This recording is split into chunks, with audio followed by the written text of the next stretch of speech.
쉼터 가족 여러분, 안녕하십니까? 샘터지기 김덕기 목사입니다. 오늘은 누가복음 13장 10절부터 21절까지인데요. 오늘 본문의 말씀은 안식일에 회당에서 18해 동안 귀신 들려서 허리가 굽었던 여인을 고치시는 장면이고요. 이런 모습을 바라보고 있던 회당장이 반응하는 분노를 기록하고 있고요. 또 마지막 부분에서는 하나님의 나라가 이 땅에서 어떻게 확장되어 가는가, 하나님 나라에 대한 비유의 말씀을 기록하고 있습니다.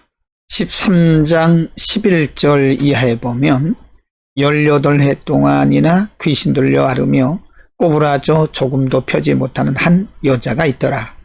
12절 예수께서 보시고 불러 이르시되 여자여 내가 내 병에서 놓였다 하시고 13절 안수하시니 여자가 곧 펴고 하나님께 영광을 돌렸다라고 말씀합니다.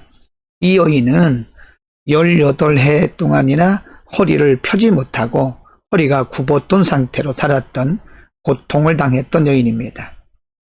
예수님께서 그 여인을 바라보시면서 매우 불쌍히 여기시면서 그에게 붙었던 귀신을 쫓아내시고 그 허리가 펴지고 이제 일상적인 생활을 할 수 있게 된 거죠. 이것은 바로 예수님께서 이 땅에 오신 목적이기도 합니다.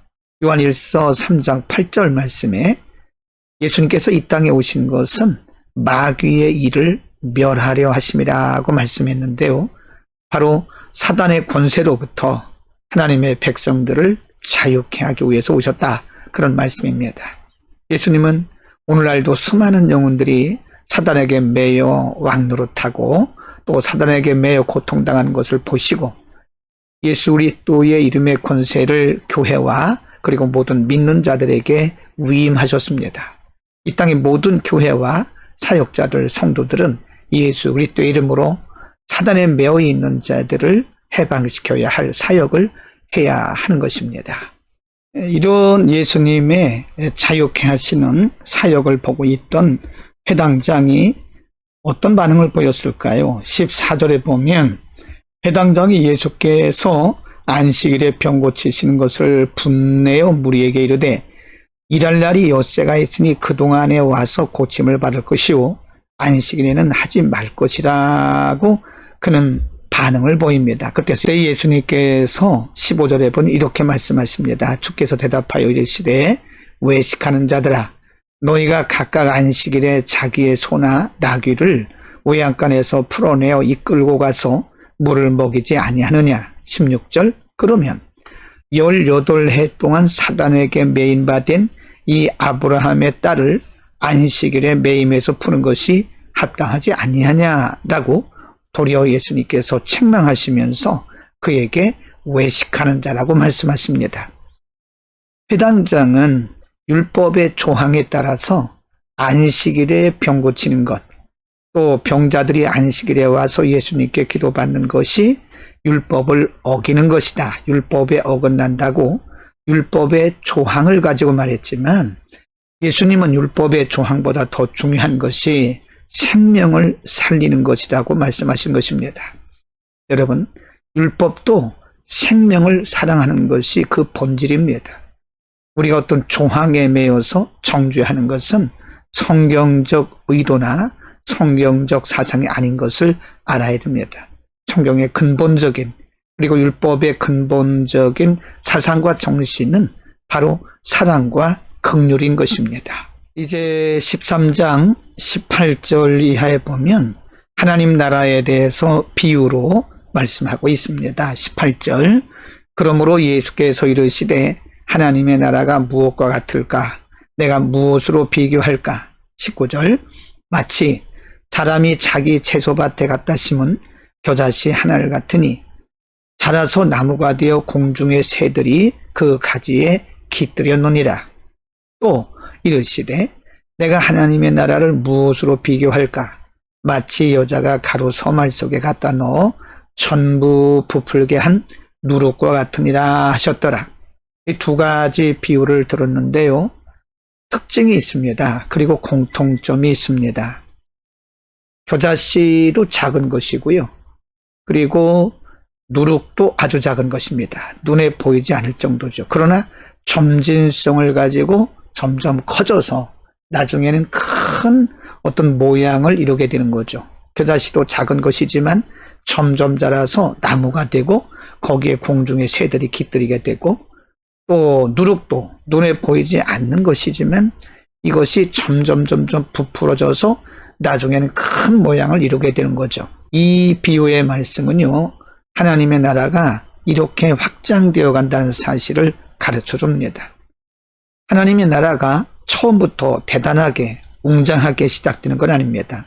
아주 볼품없이, 때로는 아주 작게, 때로는 사람들이 알지 못할 만큼 미미하게 시작이 되지만 시간이 지나면서 점점 확장되어 가고 드러난다는 것을 우리에게 가르쳐주고 있는 것입니다.